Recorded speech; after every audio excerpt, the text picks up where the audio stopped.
je veux bien la voir quand même. Ah bah oui. Voilà. Et on va venir vous voir aussi. D'accord, merci.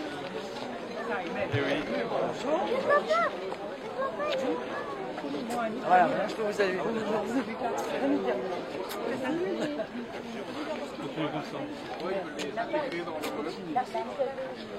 Ça va?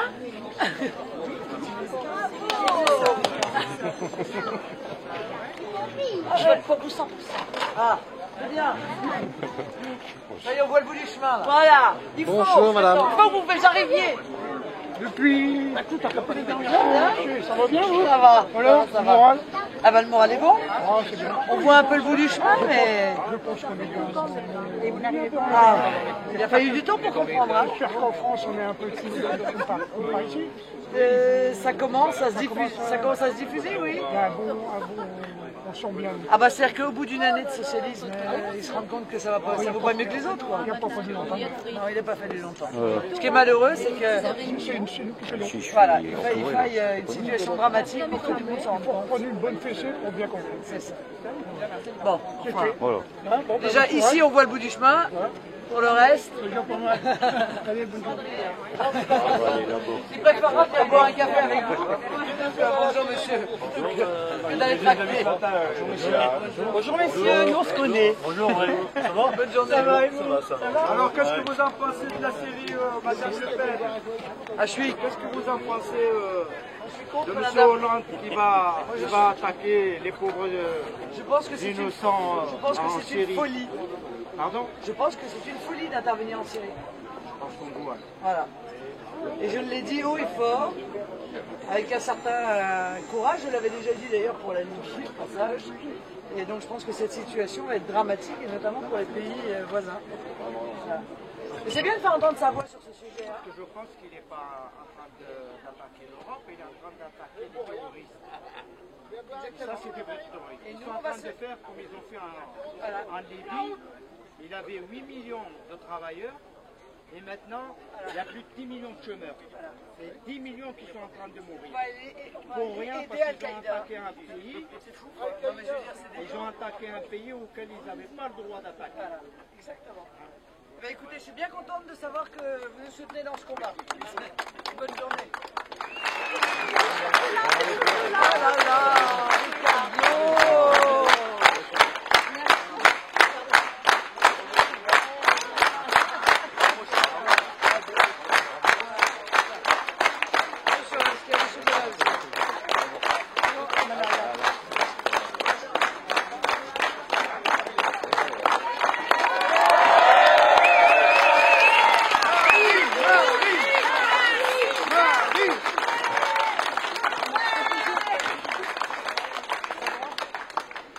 Bien, mes chers amis, bonjour à tous, y compris à ceux qui sont loin, car nous sommes très nombreux aujourd'hui. C'est évidemment le signe, j'en suis absolument convaincu, de nos victoires au pluriel futur et de notre victoire ici à Hénin-Beaumont dans 6 mois.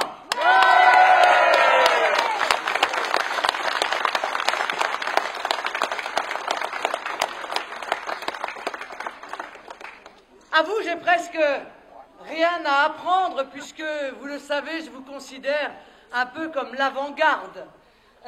Ces Français qui ont compris, peut-être avant beaucoup d'autres, qu'il n'y avait strictement rien à attendre du Parti socialiste, qui sur le terrain se sont rendus compte que le Parti socialiste n'avait plus aucun intérêt pour la moindre considération sociale et qu'ils étaient prêts, bien entendu, à mener exactement la même politique que l'UMP. Eh bien, aujourd'hui, c'est l'ensemble des Français qui, après vous, sont en train de prendre conscience de cette dure vérité. Nous avons le sentiment, et chaque jour qui passe nous renforce dans ce sentiment, que François Hollande s'est lancé avec l'ancien président Nicolas Sarkozy dans une sorte de compétition du pire. Qui va réussir à faire pire que l'autre?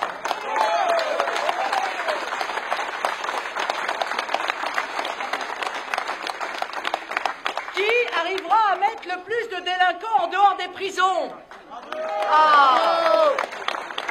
Il y a photo entre Mme Rachida Dati, qui déjà avait expliqué doctement qu'il fallait que les délinquants condamnés à moins de 2 ans de prison soient immédiatement rassurés sur leur sort, que jamais ils ne passeraient la porte de la prison. Mme Taubira a pris la suite de manière assez légitime.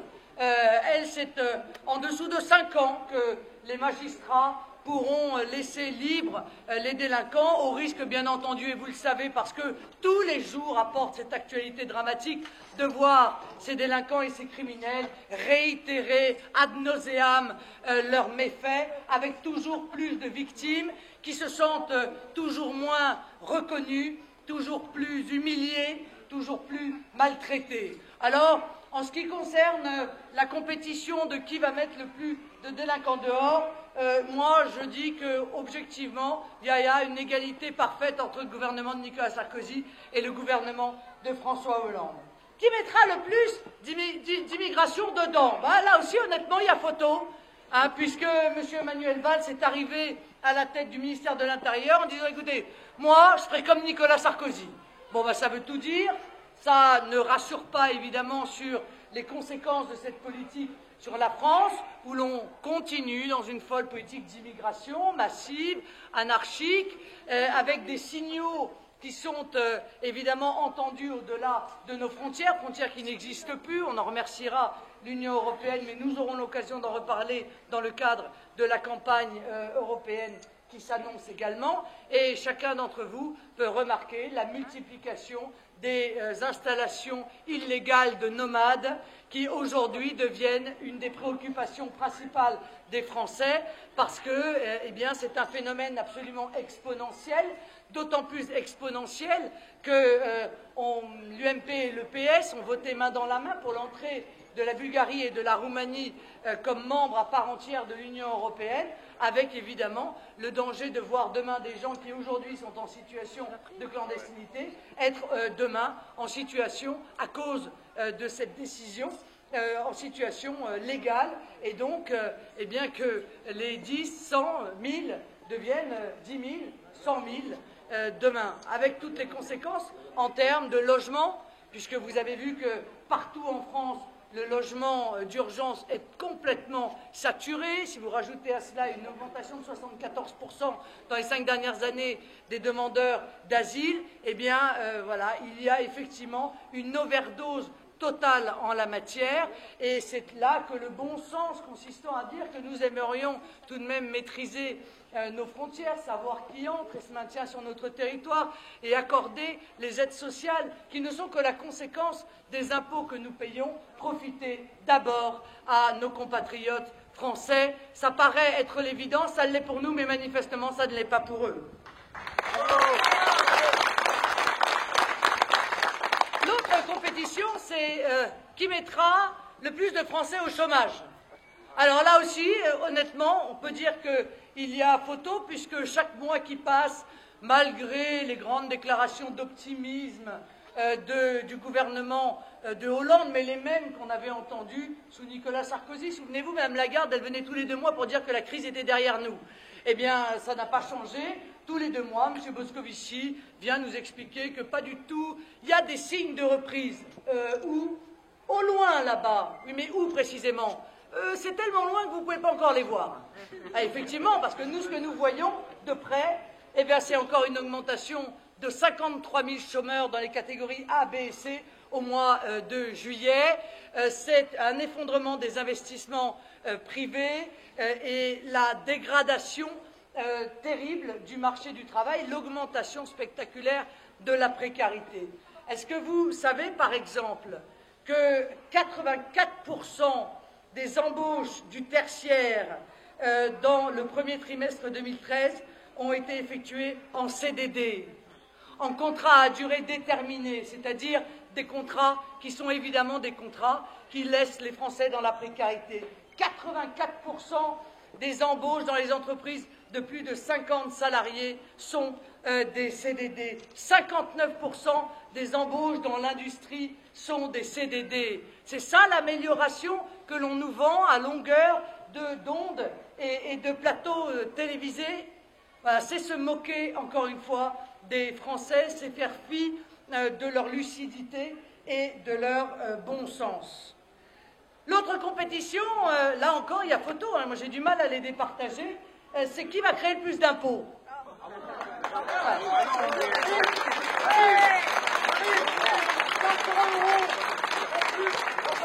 Alors, ici on est bien placé pour savoir, à Hénin Beaumont on est bien placé pour savoir que les socialistes ont beaucoup d'imagination en matière de fiscalité, hein, et que contrairement à leur grand discours, ça ne les dérange pas de taper à bras raccourcis avec la masse fiscale sur la population. C'est vrai à Hénin Beaumont, c'est vrai aussi bien entendu au niveau national, puisque 84, vous entendez bien, 84 nouvelles taxes ont été créées en 2 ans sous Nicolas Sarkozy et sous François Hollande. 84 nouvelles taxes. Et avec quoi les Français sont-ils censés pouvoir payer cela? Eh bien, avec un tissu industriel qui se délite face à une concurrence internationale déloyale contre laquelle rien n'est fait, parce que c'est l'idéologie de l'Union européenne devant laquelle l'UMP et le PS sont à plat ventre. Face à tous ces chiffres, mes chers amis, je crois que chacun d'entre vous et beaucoup de Français prennent conscience qu'il n'est plus possible de continuer sur cette voie-là. Or, le seul mouvement politique qui propose radicalement une politique différente de celle qui a été menée depuis 30 ans, c'est évidemment le Front National. Mais il se retrouve bien souvent, c'est vrai, en contradiction avec les autres partis, et Dieu merci, sur des sujets comme par exemple la Syrie. Loin de tirer les leçons du passé, de leurs erreurs passées, eh bien, ils persistent avec une légitime interrogation que nous pouvons exprimer aujourd'hui. Pourquoi les gouvernements français de droite comme de gauche sont toujours du côté des islamistes? Pourquoi ils sont toujours du côté du fondamentalisme le plus meurtrier?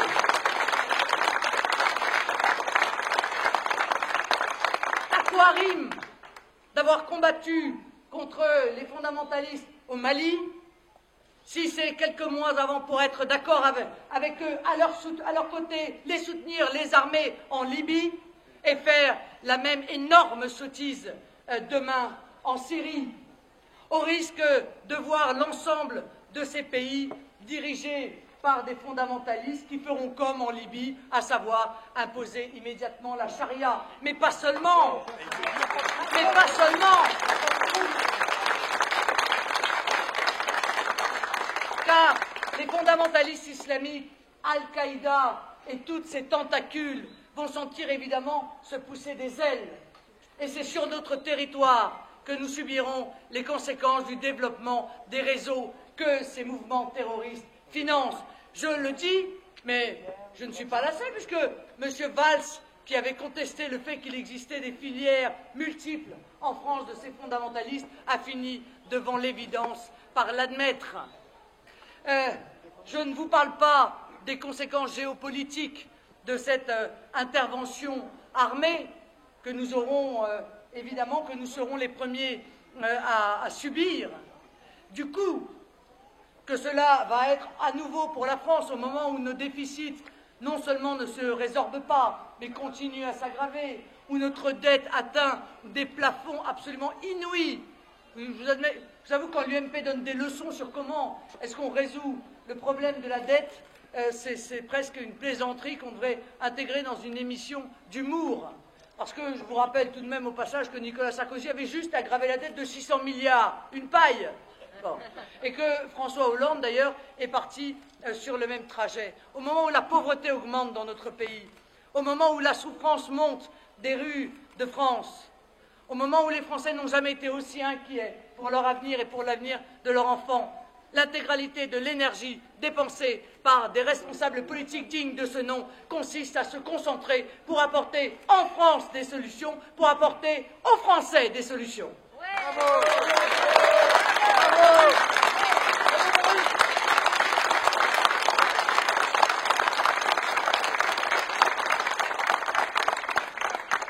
Alors mes amis, oui, nous pouvons nous le dire aujourd'hui, le Front National et le rassemblement Bleu Marine est en pleine dynamique. Les patriotes de France sont en train de se réveiller, les uns après les autres, et ils vont donner de la voix aux prochaines municipales. La conquête des villes est un passage très important dans la route qui nous permettra de redresser notre pays.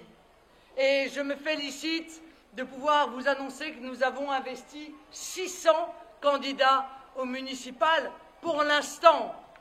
Des villes vont devenir demain des villes Front National. Nous allons enfin pouvoir montrer aux Français ce que nous sommes capables de faire. Et évidemment, celle qui retiendra tout particulièrement mon attention, vous vous en doutez, est évidemment notre ville des Nains-Beaumont, qui attend depuis si longtemps de voir le bout du chemin. Cette énergie, ce dynamisme qui porte aujourd'hui le mouvement des patriotes, c'est vous qui l'avez permis. C'est vos présences sur les listes qui permettront demain d'avoir des maires, mais aussi des centaines de conseillers municipaux qui viendront dénoncer la hausse continue des impôts locaux, qui viendront s'opposer aux subventions accordées de manière clientéliste aux associations politisées, aux associations communautaristes, qui feront renaître dans les différents conseils municipaux, dans les différentes villes de France, le principe de la défense de l'intérêt général, alors que notre classe politique est tout entière centrée sur elle-même, toujours en train de se regarder le nombril, à défendre leurs intérêts particuliers. Regardez le spectacle que la classe politique donne aux Français. Ce sont une somme ininterrompue de bagarres, d'ambitions personnelles. Valls qui fait la guerre à Taubira, Hérault qui fait la guerre à Valls, Copé qui fait la guerre à Fillon, Fillon qui fait la guerre à Sarkozy. Chez nous, nous ne faisons pas ce type de guerre personnelle, parce que nous ne pensons qu'à une seule chose: quel est l'intérêt de la France et des Français? Et c'est pour les Français que nous nous battons, ça n'est pas pour nous-mêmes. Bravo, bravo.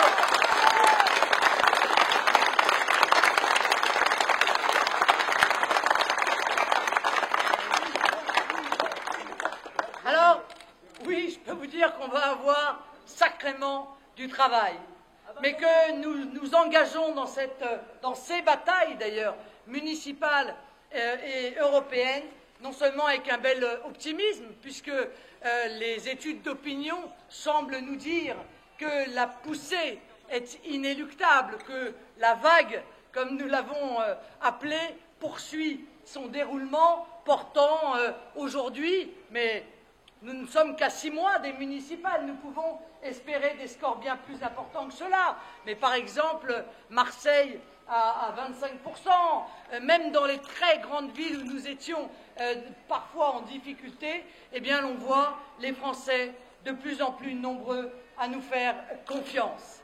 Alors, comme vous êtes l'avant-garde, que vous l'avez été en toutes circonstances, eh bien je sais que vous serez les premiers, peut-être avec le plus haut score de France, je l'espère pour vous tous, à porter Steve à la tête de la municipalité de Nains-Beaumont.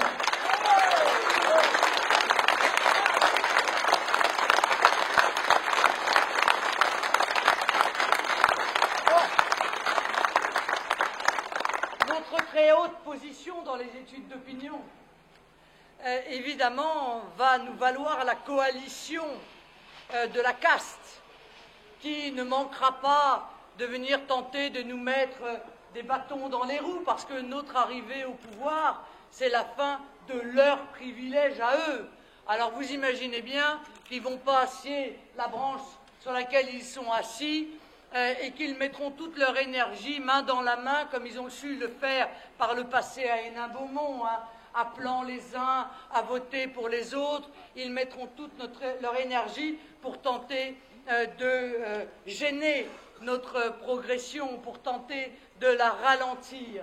Il n'y a qu'un malheur, c'est qu'ils ont suscité un tel dégoût chez les Français, de par leur comportement éminemment condamnable, que je crois qu'il n'y a plus beaucoup de Français pour faire confiance ni à l'UMP, ni au PS, ni à leur mouvement satellite. Alors mes amis, c'est donc avec ce beau soleil, vous voyez, le pire n'est jamais sûr, on nous avait prévu la pluie. Allez, on va dire que c'est nous qui avons, par cette chaude ambiance, apporté le soleil aujourd'hui.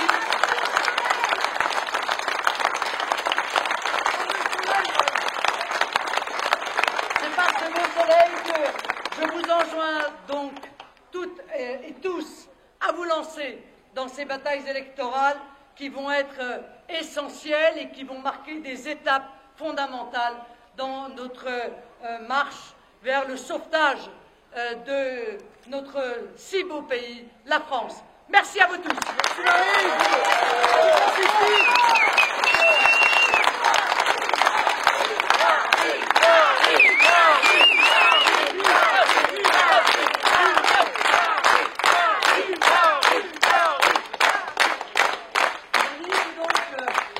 Vers ce beau ciel bleu que nous allons faire monter contre nous de la tyrannie, l'étendard sanglant élevé, l'étendard sanglant élevé. Entendez-vous dans nos campagnes mugir ces féroces soldats qui viennent jusque dans nos bras, égorger nos fils et nos compagnes.